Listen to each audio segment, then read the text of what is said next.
Alright, we got 3 videos left on the New Deal. These are the New Deal critics and also the legacy. First video, the critics. Now, there exists conservative and liberal critics. So, conservative critics said, you're doing too much, you're trying to flip the script. Liberal critics said, you're not doing enough. Now, the biggest liberal critic we had was a former governor of Louisiana, then time senator. His name is Huey Long. They also called him the Kingfisher. So, there'll actually be a song about that, The Kingfisher by Randy Newman from Toy Story fame, okay? Now, Huey Long actually had the slogan of every man a king in his own castle. Okay, so you have to offer an alternative if you're not doing enough, right? Huey Long had a plan called the Share Our Wealth program, and this is basically it. Share Our Wealth program, you actually had a max fortune of $5 million. You had a max income of $1.8 million annually. $5,000 went to every family annually income of $2,500 and old age pension for anybody over 60. Imagine if that were true, all these millionaires who could only make $5 million. I mean, heck, LeBron James is set next year to become the first $200 million athlete. So just think about if he could only actually max that out, and where's the rest of that money going to? It's actually a good plan. Now, this is socialism here, and so a lot of people really didn't like that. And in the end, Huey P. Long will be assassinated. I don't think there's much of controversy here, but there you go. He wasn't able to run for president with this, but a lot of people did throw their money behind this. Now, the conservative ones here, we had Father Charles Coughlin, okay, or Coughlin. He was a radio priest from Detroit. He claimed there was an international bankers conspiracy and Jews were responsible. So he is an anti-Semitic, much like Adolf Hitler. And in fact, he did bring Nazi people on his radio show to talk about this, okay? He advocated nationalizing bank and currency and demanded a living wage.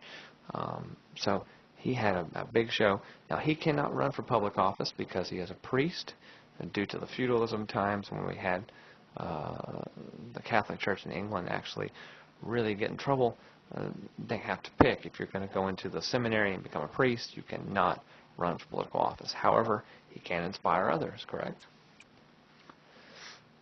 Now, those two men there, Huey Long, Father Charles Coughlin, Donald Trump would fit this mold, are demagogues, okay?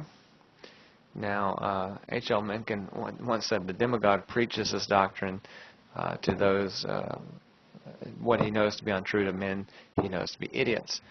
Demagogues are going to feed off of fear, anti-Semitic, anti-immigration, anti-poverty, whatever it might be, and they're going to basically feed you what you want to hear.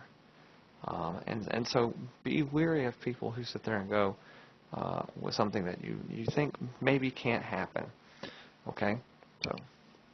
Now, our last critic is actually an old age person. His name is Francis Townsend. He was a doctor.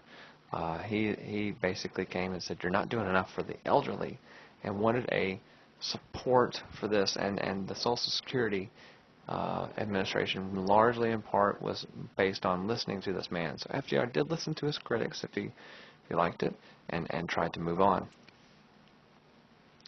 Now, in addition to these, we had the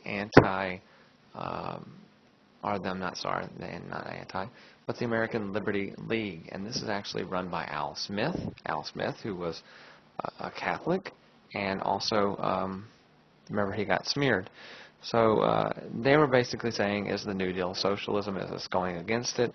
And they said, you're too far off of what America was based off of, and so FDR must be stopped. He's becoming a dictator.